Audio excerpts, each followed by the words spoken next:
1. 시사 안드로메다. 시사 안드로메다.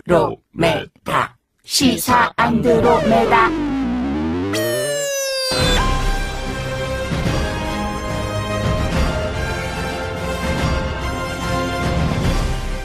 주파수 94.5MHz YTN 라디오 공식 팟캐스트 시사 안드로메다 36번째 방송 시작하겠습니다.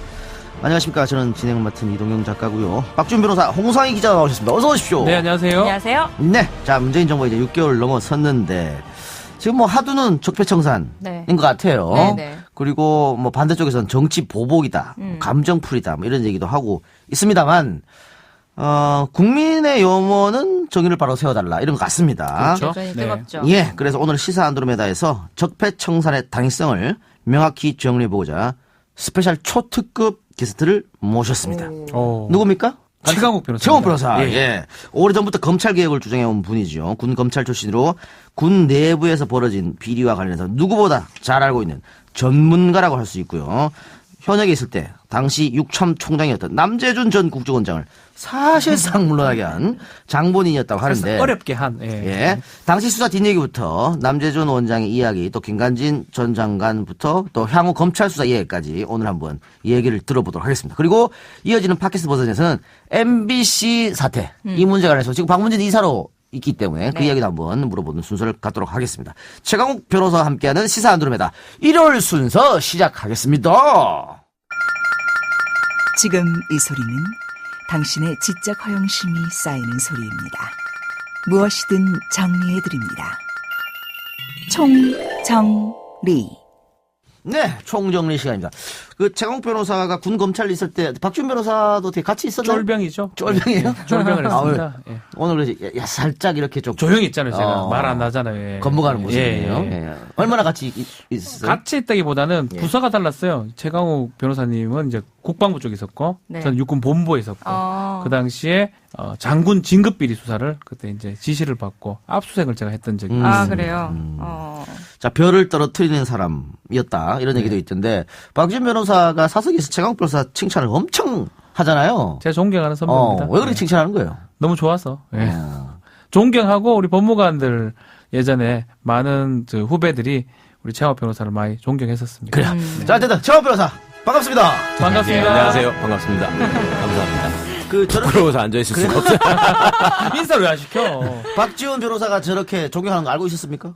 아니요. 무슨 존경. 왜 그러세요? 야, 존경하는 사람이 태도가 그래? 예. 최강욱 변호사가 군 검찰에 있을 때 활약이 굉장했다고 하는데 잠깐 어떻게 설명 좀 해주시기 바랍니다. 네, 뭐 가장 중요한 사건 중에 하나가 2004년도에 있었던 장성 진급 비리 사건 수사를 아마 주도적으로 했고요. 그 이후에 잘 마무리됐다고 뭐 보기는 조금 어려운 측면도 있지만 그건 좀 우리가 최강욱 변호사님 설명해 주시면 좋을 것 같고 그 중간에 대장을 또 구속한 적이 있어요. 군납 비리 관련해서 대장을 뭐 구속한 적이 있고 여러 가지 군 검찰 성과를 많이 냈던 사람 중에 한 명이 아니었나 생각이 듭니다. 아니 장성 그것도 특히 대장 이런 사람을 구속하려면은 또 압박이나 압력이나 있지 않았습니까 당시에도? 우선 제가 구속시킨 대장은 군납 비리로 구속된 게 아니고요. 네. 그 공금을 횡령해서 구속이 된 거고. 횡령이죠. 예. 네. 그 압박이 당연히 많죠. 그때는 이제 참여정부 시절이니까 뭐 정권 차원의 압박은 있을 수가 없는데. 군의 대장이라고 하는 건 자기들이 그렇게 표현하더만 이거는 신이나 진배 없는 사람이다. 군대에서 자기들끼리. 네. 그러면서 잊을 수 없는 얘기가 있죠. 국방부 장관으로 당시에 있던 분이 저를 이렇게 그러니까 이제 회유고 자기 말로는 설득인데 논의라고 하고 세계 역사상 현역 대장을 구속한 적이 한 번도 없다. 네. 그런데 지금 그 일을 하겠다는 거냐. 네. 나더러 그 일을 한 장관이 되라는 거냐. 네. 뭐 이렇게 말씀을 하더라고요. 그래서 제가 구속은 원래 검사가 하는 거고 장관은 그거 하는 게 아닙니다. 네. 그다음에 세계 역사상 이렇게 지저분한 범죄를 저지른 사람을 한 명만 알려주면 내가 이걸 포기하겠다. 이렇게 얘기한 적이 있었죠. 근데 뭐 하여튼 갖은 방법으로 온갖 이상한 술수를 썼는데 그때는 이분들이 이제 그 군에서 높은 사람들의 특징이요. 박지훈 변호사님 잘 알겠지만 법을 의식하지 않잖아요. 그렇죠. 이 명령복종 관계만 중시하고 자기보다 높은 사람이 무슨 생각을 가지고 뭘 지시하느냐만 생각을 하기 때문에 법의 잣대를 가지고 법이 이래서 이렇다라고 하면서 막 밀어붙이니까 어떻게 하지를 못하고 막 속수무책으로 당하더라고. 네. 그랬던 일이 있었죠. 그런 어떤 회유 압박 받았을 때 어떤 본인의 감정은 어땠습니까? 이걸 내가 뚫고 나가야겠다라든가 뭐. 네, 어떻게든 이거는 내 절대 질 수 없고 그때 저희가 이제 그 법무관들이 쓰는 그 내부 전산망이 있거든요. 네. 그 인트라넷 망에다 그런 글을 올렸었어요. 근데 죽을 수는 있어도 질 수는 없다. 그리고 무릎을 꿇으니 내가 서서 죽겠다 뭐 이런 식의 죽겠다, 뭐 이게 글을 말씀이시죠. 올렸었는데 많은 분들이 또 성원을 했고 그때는 진짜로 이런 상황에서 나를 죽일 수도 없을 것이고 설사 죽는다 해도 절대 그냥 죽지 않는다는 신호를 제가 계속 보냈기 때문에 그분들 입장에서 굉장히 골치가 아팠죠. 그러니까 여차하면 내가 나가서 다 터뜨리겠다 하면 어쩔 거예요 그거. 사실 책임자였거든요. 수사의 책임자인데 이제 후배들이 봤을 때는 계급은 사실 그때 소령이었지만 네. 사실 저희가 뭐 소령까지가 사실 복무 기간이고 중령 이상이 없었어요. 제 기억에 대령이 단장인데 뭐 수사에 뭐 잘 안 했다고 보면 결국은 가장 믿고 따르는 선배인데 그 선배가 내부 게시판에 대부분 다 호응을 하고 동조를 했었습니다. 끝까지 가야 되겠다. 막 그런 얘기를 한 적이 있죠. 그러면 장성 진급 비리 이 사건은 뭡니까? 2004년도에 있었던 건데 육군 장성 진급 인사에 대규모 비리가 있었다는 내용의 괴문서가 국방부 청사에 살포됩니다. 뭐 땡땡 동기회, 국방부 및 육군본부 대령연합회 명의로 된 A4 용지 2장 분량의 괴문서였는데 64, 34기, 35기 동기생 대표들이 진급 및 보직 관련 문제점에 대해 논의한 결과를 기록한 내용이었고요. 이 문서에는 참여정부의 실세 인사가 졸업한 특정 고등학교 출신자 2명이 부패에 연루돼 있거나 하자가 있는데도 선배들을 젖히고 준장으로 진급했다는 내용이 포함돼 있었습니다. 그리고 당시 남재준 육군총장이 음주운전 경력이 있는 사람들도 별을 달아줬다는 내용도 투서에 있었고 또 군인의 부인이 남편을 진급시키기 위해서 인사 과정에 영향력을 행사했다는 주장들도 제기된 문서가 있었습니다. 맞습니까? 예, 옛날 일을 어떻게 이렇게 잘 조사를 하셨네. 13년 전 일이라. 근데 국방부 청사에 뿌려진 게 아니라 정확히는 국방 레스텔이라고 네. 군인들이 여러 군데로 옮겨 다니니까 지방에 집 있는 사람들이 거기 숙소 있거든요. 거기에 뿌려졌죠. 숙소에. 네. 네. 장교 숙소에. 이 사건을 담당하셨던 거예요 그때? 이게 이제 단서가 됐죠. 시작이 그러니까요. 이게 시작이죠. 이게 시작해서 이제 이 수사를 네, 하시는 요게 있었고 또 하나는 원래 군에서 진급 심사가 끝나면 예. 진급 심사 후기라고 할까? 그걸 이렇게 올립니다. 국방 인트라넷망에 네. 그걸 올려가지고 이번에는 어떤 사람이 선발됐고 어떤 원칙으로 했고 이런 걸 올리는데 그걸 올리지를 않았었어요 당시에. 이게 굉장히 이례적인 일이었거든. 그래서 이상하다라고만 하고 있다가 이제 이게 뿌려졌다고 해서 이거를 확인을 해보고 여러 가지로 이제 첩보를 수집하기 시작했죠. 이 수사할 때도 역시 해유나 이런 게 있었겠네요 그러면. 아우 심각했어요. 이거는 뭐 회유 정도가 아니라 그랬습니까? 사상 예. 초유의 일이었으니까요. 예. 그러니까 이제 한 번은 못 모르고 당했는데 또 그럴 줄은 몰랐는데 이번에는 이제 육군본부를 가서 털었잖아요 먼저.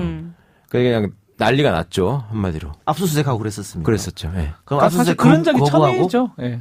압수수색 거부하고 아니 그때 거부는 못했었고요. 우리 박준 변호사 그때 육군본부에 네. 있으면서 저희가 미리 몰래 연락을 해서 내려갈 테니까 그쪽에서 나와서 협조를 해라 도와라 맞습니다. 사람이 부족하니까 네. 국방부는 몇 명 없거든요 사람이. 그래서 내려가서 이제 딱 해서 한번 털렸는데 압수수색도 사실은 이 사람들은 뭔지도 몰랐어요 그때만 해도. 맞아요. 당할 거라고 생각도 못했어요. 생각도 안 하고 있다가 갑자기 영장 제시하면서 들이닥치니까 이제 뭔지를 몰라가지고 그때 막 이모 준장 네. 그 막 서류 가지고 화장실 가서 숨어 있고 막 그랬잖아요. 도망가고. 문장도. 도망가고.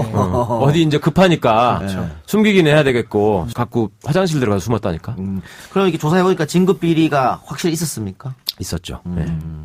그러니까 자기들끼리 끌어주고 땡겨주고 이랬던 겁니까?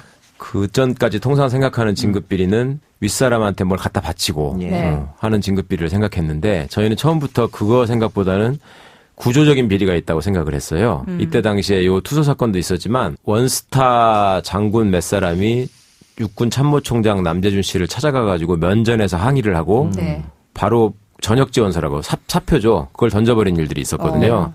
그것도 굉장히 이례적인 일이었거든. 그렇겠네요. 근데 이제 그런저런 일들이 왜 생겼나를 보니까 이거는 참모총장이 의도를 해가지고 자기 사람을 심으려고 한 데서 비롯됐다. 그러니까 이제 어찌 생각하면 참모총장이 인사권자인데 자기 사람 심는 게 당연한 거 아니야 생각하실지 모르겠는데 군대가 사병화되는 게 굉장히 안 좋은 거거든요. 왜냐하면 그렇게 되면은 사적으로 움직여서 쿠데타를 할 가능성이 있기 때문에 네.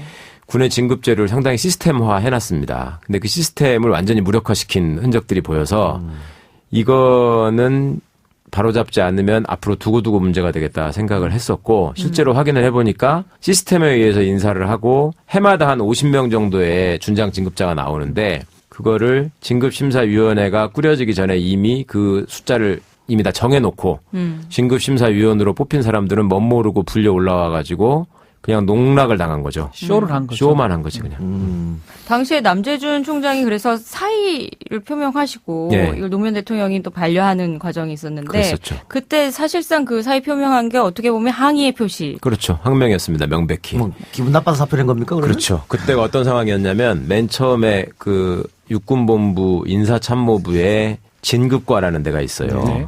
거기에 진급 실무를 담당하는 진급 계장이 있는데 이 사람이 그 육군의 전체 중령 중에 제일 중요하고 제일 잘 나가는 사람입니다. 중령이죠. 예. 근데 중령이 육군본부에서 다 실무자들이고 참모총장을 직접 만날 수가 없거든요. 근데 이 친구는 수시로 독대를 합니다. 자기가 만날 때는 아무 데나 가서 만날 수 있습니다. 만나고 싶으면. 그 정도였는데 이 사람을 먼저 데려다가 이제 쭉 그 압수해 온 서류들을 놓고 조사를 했을 거 아닙니까? 네. 그 이 와중에 이제 이 사람이 굉장히 흔들리고 있었어요. 네.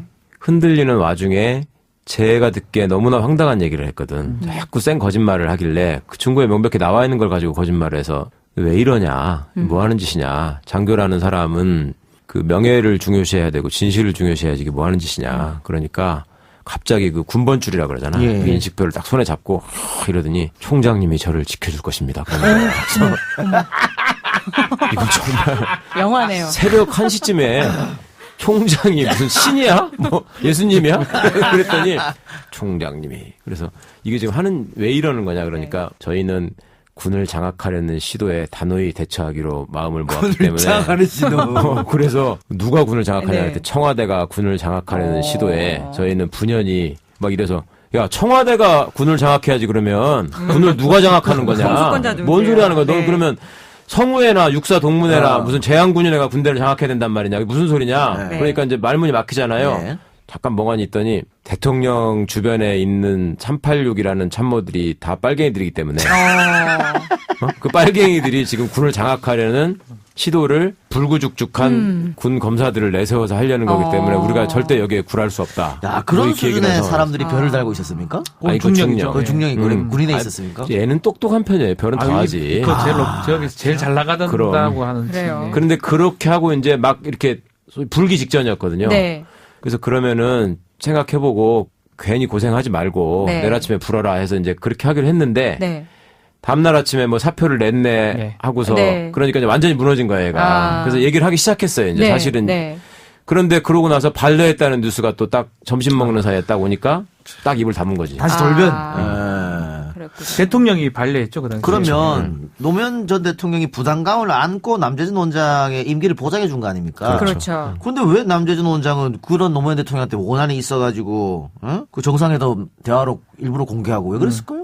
대통령이 속으신 거죠. 아. 그러니까 지금 정부도 그런 불안감이 좀 있습니다만 참여정부 때는 더더욱 군에 대해서 굉장히 몰랐어요. 네, 네. 왜냐하면 그 정부의 주역이나 주요 구성원들이 군대를 갔다 온 사람도 별로 없고 그다음에 우리가 군부 독재를 벗어난 게 민주화라고 하지만 사실은 군을 제도적으로 어떻게 정비할 것인가를 민주화 시대 이후에 한 번도 논의한 적이 없었거든요. 네. 사실상 참여정부에서 그냥 문제의식을 가지고 처음 시작했을 뿐인데 굉장히 불안해했죠. 그러니까 그 전까지 민주개혁 진영이 생각하던 군대라고 하는 거는 수틀리면 쿠데타하는 집단 이런 식으로 생각해서 상당한 공포가 있었어요, 일종의. 네. 그러니까 저렇게 막 가서 건드리면 들고 일어나면 어떻게 하나 이런 걱정을 했죠. 그러니까 제가 공석 사석에서 농반 진반으로 그 교통 체증 때문에라도 그 쿠데타 못하니까 걱정하지 마라.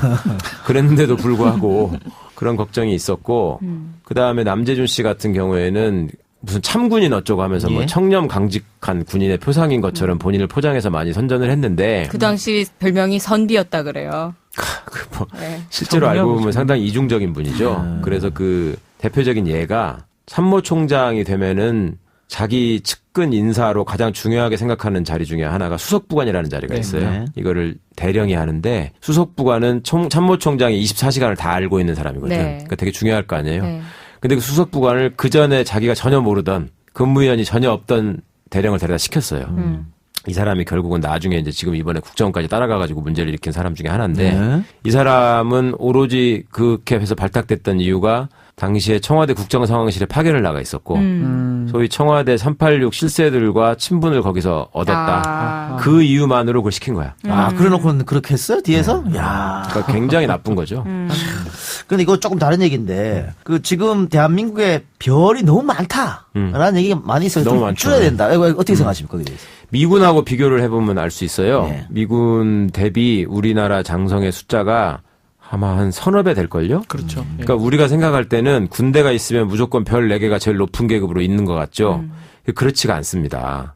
그러니까 이것도 저도 나중에 알고 되게 신기했는데 군의 구성 자체가 일종의 국제관례 같은 게 있어가지고 그 사단 정도 규모가 되는 사단이라는 게 한 15,000명 정도가 되잖아요. 네. 그 정도 규모 되는 부대가 돼야지만 투스타가 사단장을 할 수 있는 거고 네. 그 정도 안 되는 군대를 가진 나라가 되게 많거든요. 그러니까 아프리카나 이런 데 보면은 중사가 쿠데타하고 막 그래요. 네. 그러니까 그거를 되게 신기하게 생각하지만 어찌 보면 그게 당연한 거야. 군대가 몇 명 안 되면 네. 그런 사람들이 가다피도 대령 때 쿠데타 했잖아. 그리고 자기가 결국 장군을 안 한다 그랬잖아요. 그렇죠. 그게 군대 규모에 따라 정해지는 거라서 그런데 우리는 전쟁을 겪으면서 어중이 떠중이를 데려다가 막 사단을 엄청 만들었단 말이에요. 그리고 이제 그걸 빌미로 해서 군부 독재가 이어지는 와중에 계속 자리를 늘렸죠. 그렇다 보니까 굉장히 기형적으로 많죠. 별이 너무 많다. 혹시 이 사건 진급비리 수사 이런 것 때문에 전역하신 겁니까? 아니 뭐 그것 때문에 그렇다기보다도 네. 때가 돼서 나온 거고요. 때가 돼서, 예. 근데 그 양반들은 제가 안 나갈까봐 무지하게 초조했죠. 마지막에 진짜. 아니, 와서 끝까지 막 사정하고 그랬어. 왜 네. 안 나가냐. 나가세요 좀. 아니, 왜냐하면 나가기 전에 기간이 차서 나가더라도 왜 형식적으로 전역 지원서라는 걸 그렇죠. 내잖아요. 네. 내가 그걸 안 냈거든 일부러. 네. 그러니까 다른 사람들 다 한 달 전까지 원래 그게 내게 돼 있거든요. 네. 안 냈어. 그러니까 날마다 와서 문안을 하면서 물어보는 거야. 안 내십니까? 그 뭐 안 내시면은 못 나갈 수도 있는데 안 내십니까? 그래서 너네가 나 못 나가나 해보자 이러면서. 저희 후배들이 네. 그때 기억나는 게 나간다 안 나간다 소문이 엄청 돌았어요. 아, 그래요? 저 뭐 여쭤보니까 당연히 나가지 이렇게 말씀부터 하셨고 근데 그때만 해도 그 육군들 이제 보병이라고 표현하는데 보병들 입장에서는 안 나가면 큰일 난다는 얘기까지도 나왔었어요. 또 잡아 넣는다 누구 그런 얘기를 했던 적이 있죠. 어쨌든 최 변호사님은 군 검찰로서 상당히 좋은 일을 많이 하셨는데 그래도 우리 국민들은 군 검찰 잘 모르죠. 특히 군 사업 체계 잘 모르기도 하고 생소하죠. 신뢰를 잘 안 해요. 안 줘요. 당연하죠. 예. 구슬이 계속 숨기려고 그러고 네, 무슨 사건만 당연하죠. 나면 오픈하지 않으려고 그러고 좀 근본적으로 바꿀 수 있는 방법은 없습니까? 없애야죠. 없애야 돼. 예. 없어져야 됩니다. 군사법원, 군검찰은 민간으로 다 아무짝에도 쓸모가 없습니다. 없어져야 됩니다. 민간으로 이양해야 된다. 예. 2004년 때 그때부터 주장했던 거예요. 주장했는데 아직까지 관찰이 아니, 안 제가 되고 주장하기 시작한 건 1999년부터고 아, 99년부터. 2004년도에 증거가 됐죠. 증거가. 예, 이게 증거가 왜 됐죠. 없어져야 되는가에. 알겠습니다. 좀 다른 얘기 한번 해봅시다. 네. 우리가 어제도 이야기했는데 지금 전병헌 전 의원 조사하고 이런 것 검찰의 반격이다 뭐 이런 얘기가 있다 이런 얘기를 했었지 않습니까? 네네. 여기에 대해서 어떻게 생각하세요? 반항이다, 반격이다. 맞습니까? 내심으로는 아마 이걸 가지고 뭔가 딜을 해보고자 생각하는 사람들이 분명히 있을 거예요. 예. 근데 수사 시작이나 진행되는 과정은 그걸 염두에 두고 한 것 같지는 않더라고요. 그러니까 이제 내부 사람들 얘기를 들어보면 정말 예전에 이제 전병헌 의원은 워낙 여러 가지 말이 많았기 때문에 네. 관련 자료들은 좀 있었는데 그 무슨 조폭 수사 같은 걸 하다가 이제 확실하게 자금 세탁하고 이제 돈이 꼬리가 잡힌 게 생겨가지고 그거를 들여다보다 보니 옛날에 이거하고 이게 이거구나 이렇게 해서 간 거고 근데 이제 그 내부적으로 항상 검찰은 과거에 정치 집단처럼 움직여 왔으니까 그런 생각을 하는 사람이 일부 있는 것 같긴 한데 그게 대세가 될 수는 없고 본인들도 지금 어떻게 할까 뭐 이러는 정도인 것 같아요. 검찰 내부 이야기 상당히 많이 알고 계시잖아요. 네. 뭐 누가 이렇게 따로 소스를 좀 줍니까? 소스를 주는 친구들도 많고 네. 이 법무관 생활을 오래 하다 보면 다 거쳐가게 돼 있단 말이에요. 그렇죠. 그리고 나름 그 성적이 좋은 친구들이 군 법무관을 할 수 있어요. 그 친구들이 또 검찰로 가게 되면 성적이 우수한 애들이 검찰로 가면 당연히 잘 나가죠. 되게 법원을 가니까. 뭐 그렇게 맺은 인연이고 제가 이제 학교가 그렇다 보니 후배들이잖아요, 대부분. 그러니까 이제 그런 저런 이유로도 쭉 연락이 올 수밖에 없고 오고 있고 친한 후배들도 많고 또 이제 지들이 같이 있으면서 제가 무슨 생각을 가지면서 어떻게 살아왔는지를 알기 때문에 사람이 그런 거 있잖아요. 내가 나서서 말하기는 어렵지만 마음속에 뭔가를 이렇게 갖고 있다가 누구한테 얘기해야지 시원한 거 있잖아. 네. 네. 일종의 대나무숲 같은 거죠. 당나귀 그런 거지. 네, 당나귀. 그러면은 그 소위 말한 찌라시에서 나오는 내용인데 네. 지금 뭐 검찰 내부에서 뭐 검찰총장이 2명이냐? 뭐 이런 얘기가. 그러니까 뭐 문무일이냐 윤석열이냐 이런 얘기가 나오고 있고. 그러면서 뭐 조직 쪽 반발 기미도 있다고 그렇게 나오는데 거기에 대해서는 어떻게 생각하십니까? 택돔 소리 같아. 저는 문무일 총장이란 분은 전혀 모르고 네. 윤석열 검사장님은 잘 알아요. 네. 뭐 개인적으로 형이라고도 부를 수 있는 사이인데 그 양반이 시험이 늦게 되셨고 하기 때문에 윗사람들이 어려워하는 건 사실이에요. 나이가 많으니까. 네. 그런데 그렇다고 해서 그분이 어디 가서 경고망동을 하고 누구처럼 뭐 윗사람 짓밟고 넘어가고 이런 거는 그런 건 누구는 뭐 우병우가 우병우 잘하는 말하는 거지. 거죠? 예. 우병우가 잘하는 거지. 윤석열 선배는 그런 사람 아니에요. 지금 문재인 정부에서 하도 중에 하나도 검찰 개혁인 것 같습니다. 예, 그렇죠. 문재인 대통령도 검찰에 대해서는 많은 생각이 있을 텐데 검찰 개혁이 어떤 권력자의 의지만으로 되겠습니까? 권력자의 의지만으로 되는 건 아니고 당연히 주권자의 관심과 성원이 제일 중요하고요. 대신 권력자의 의지는 필수적이죠. 그게 없으면 안 되는 거죠. 전 세계적으로 봐도 우리나라 검찰이 너무 많은 권력과 권한이 있다고 하는데 네. 이거 좀 힘은 뺄 필요가 있겠죠. 당연하죠. 그 가운데서 예를 들면 어떤 게 가장 먼저 공수처 같은. 기본적으로 수사권과 기소권과 형 집행권과 나중에 가석방 신사권과 이런 것들을 다 한 손에 쥐고 있는 그 공무원 공조직은 인류 역사상 없었어요. 네. 인류 역사상. 네. 그래서 조금 힘을 뺄 빼야 필요가 된다. 있다. 당연하죠. 예. 그러니까 이런 거는 정말 괴물 같은 것이고 빼는 정도가 아니라 완전히 분해해야죠.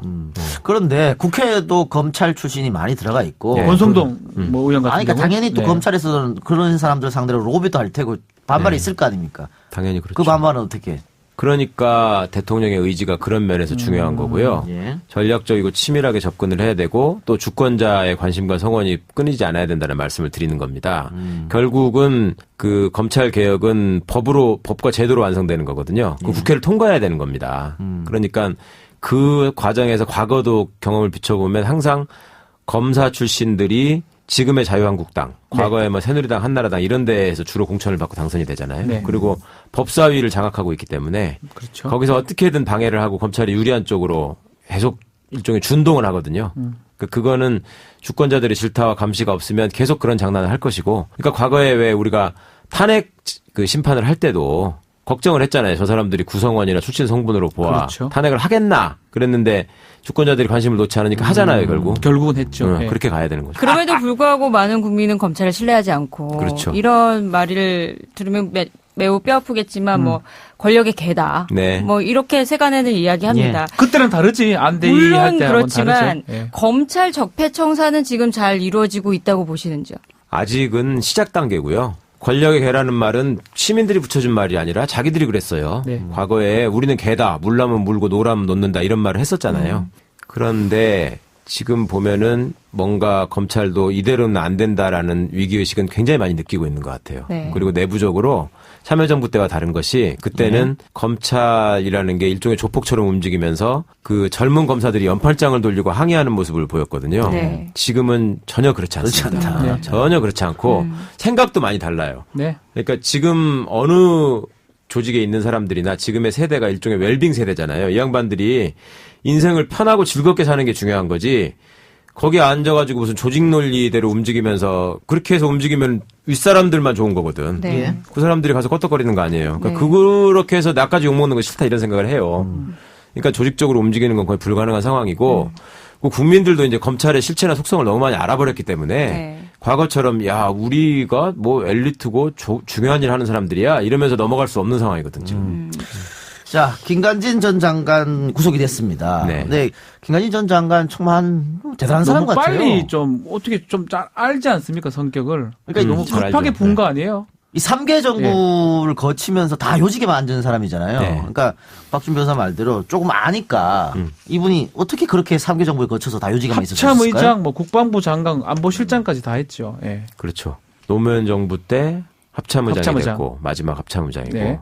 박근혜 정부 때 국방부 장관이 됐고 이명박 때. 이명박 예. 말기에 국방부 네. 장관이 됐고 박근혜 정부까지 이어져서 국방부 장관을 하다가 안보실장까지 안보실장 하고 하고. 예. 이 사람이 개인적인 품성 면에서는 그렇게 지저분하고 나쁜 사람은 아니에요. 상대적으로. 예.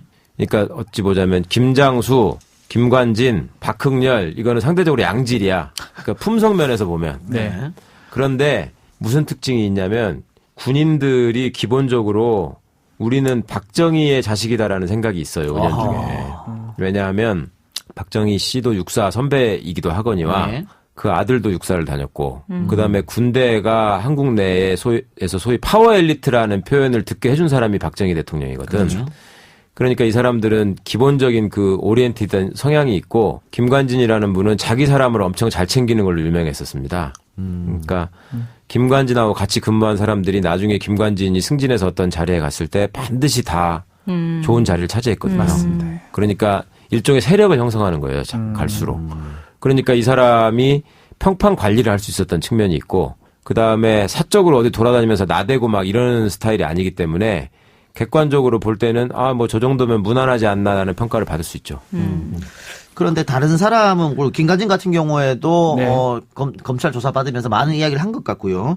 지금 전직 국정원장 4명이 지금 나란히 구속될 위기에 놓였습니다. 이병기 원장 같은 경우도 많이 한 것 같은데 지금 원세훈 전 원장만 입을 다물고 있거든요. 예. 어떻게 보십니까? 그 검찰 수사관 했었으니까. 언제까지 계속 이 스트레스 유지할까요? 원래 그 사람이 원따로라는 별명에서 원따로? 별명이 원따로잖아. 뭡니까? 그게? 모르세요? 예. 그 서울시에서 원래 공무원 출신 행시 출신인데 네, 네. 따로. 서울법대를 나온 행시 출신인데 네. 서울시 공무원 생활을 쭉 했잖아요. 네. 그런데 밥 먹으러 갈 때 한 번도 누구랑 같이 가지 않고 혼자 앉아서 늘 밥을 먹었다. 점심시간에. 그래서 원따로예요. 원따로예요? 네. 예. 그런데 그 원세훈 국정원장 때 그 법무보좌관을 나간 부장검사. 예. 이번에도 왜 문제가 됐지만 장호중 씨 같은 자리에 그렇죠. 있었던 예. 검사가 그게 제 대학 동기였는데 그 친구한테 누구한테 진짜 특이한 사람이라고 그러더라고. 그러니까 성품이 워낙 독특하고 일변도인 사람이기 때문에 네. 충성 일변도인 사람이기 때문에 여지까지는 뭐 버티고 있는지 모르겠지만 검찰이 지금 제가 보기에는 원세훈용 지게를 하나 만들어 놓고 거기에 지금 차곡차곡 쌓아가는 과정이거든요. 증거 자료 수집하고 있다. 그러니까 예. 이제 전현직 국정원장들이 계속 했던 일들이 네. 원세훈이 모를 리가 없고 그렇죠. 다 안 했을 리가 없고 그러니까 그런 것들이 지금 다 확보가 됐잖아요. 그리고 또 다른 한편으로는 이제 국정원 내부 자료로 또 나와 있는 증거들이 있고 그러면 그거를 합쳐가지고 갖고 있으면서 이제 수사 기법상 야 이거 이렇게 다 얘기했는데 왜 아니라고 그래? 아니면은 뭐 다른 쪽으로 쭉 얘기해서 몰고 가다가 네. 갑자기 들리면서 아닌데? 이러면 맛이 가겠죠. 그런 상황이 올 것 같습니다. 지금 뭐 특수활동비 얘기도 많은 국민이 보기에는 정말 기가 막힌 사건이잖아요. 네.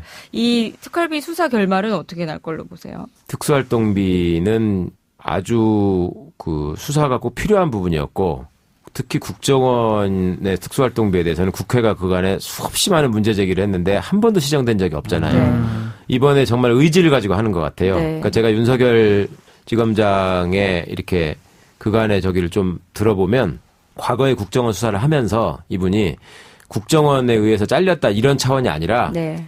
나라가 제대로 되려면은 국정원이라는 게 뭔가 적법 절차를 지키고 투명해져야 된다라는 생각을 그 과정에서 굉장히 많이 가진 거예요. 그러니까 사람을 소환하려고 해도 이게 누군지를 몰라서 못 부르는 네. 상황이었잖아요, 네. 당시에. 그리고 압수수색을 하러 가도 사무실이 어디가 어딘지를 몰라갖고 가짜 사무실 털어갖고 하나 온 거 만들었잖아요. 아니에요. 예, 그렇죠. 사무실. 네.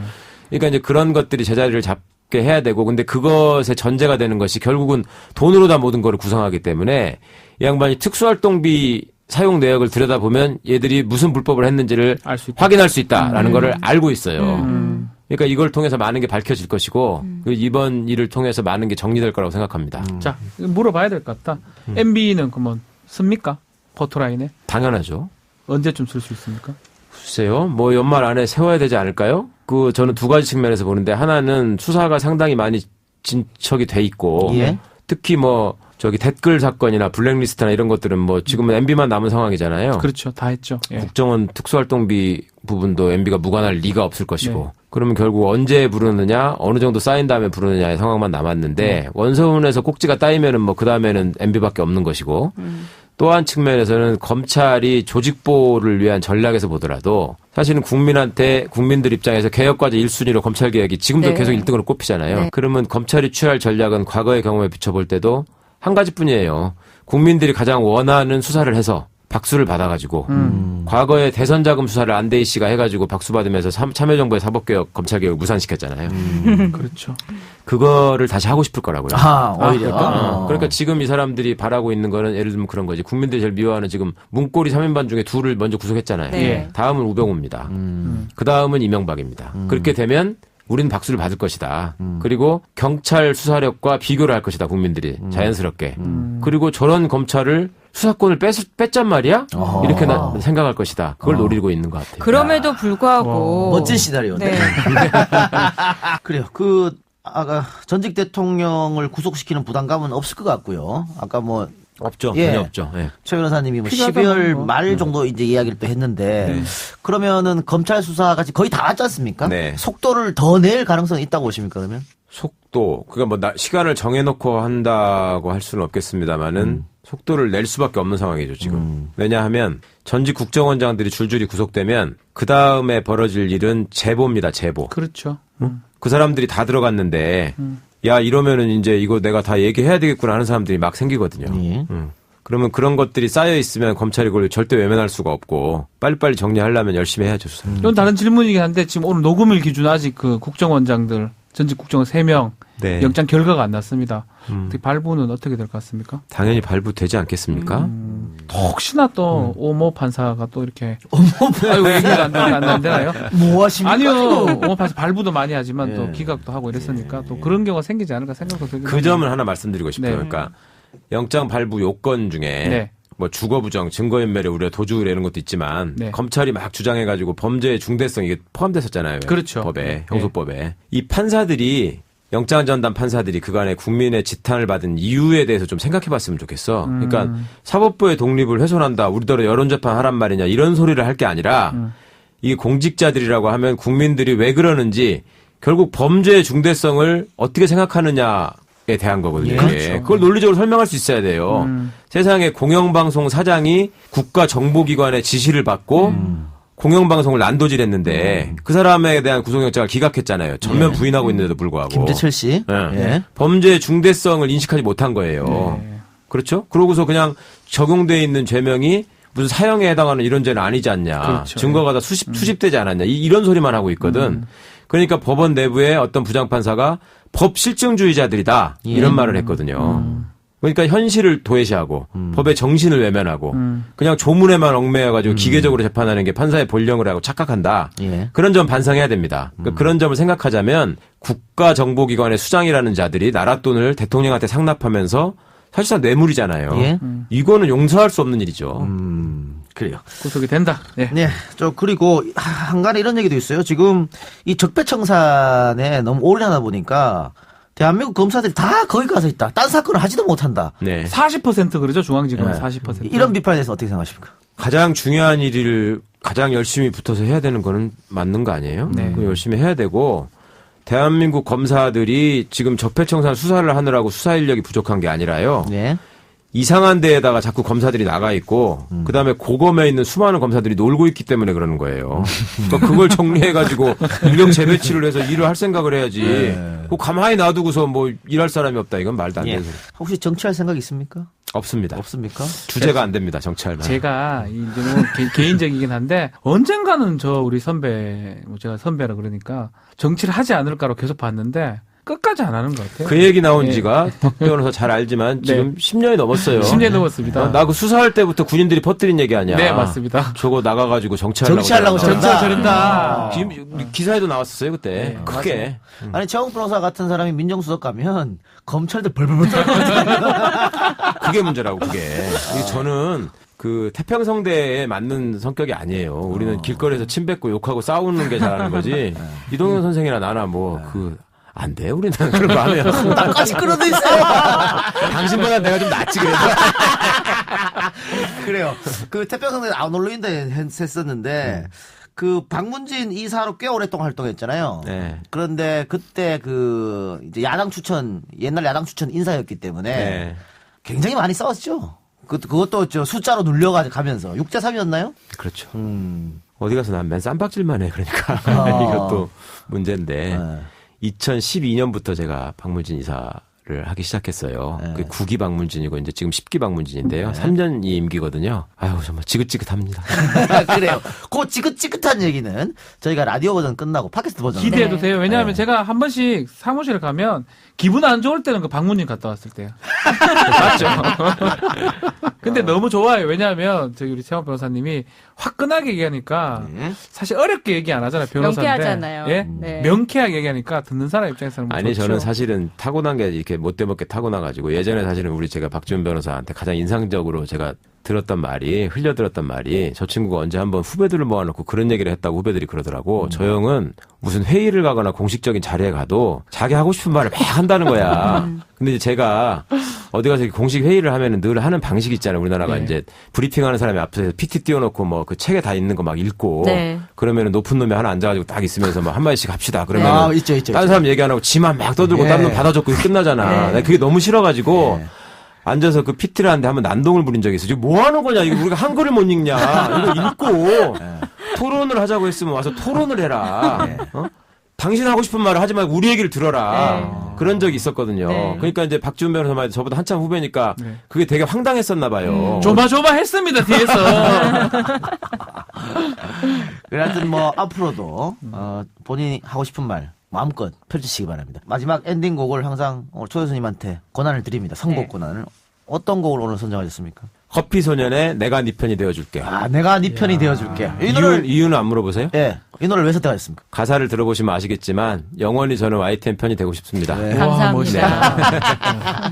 네, 그러면은 정옥 변호사가 추천한 내가 네 편이 되어줄게 이 곡을 들으면서 저희 라디오 버전은 여기서 마무리하고 최 변호사님 인사하고 다만 팟캐 버전은 최 변호사님하고 계속 이어지니까 팟캐 버전으로 넘어오시면 되겠습니다. 네.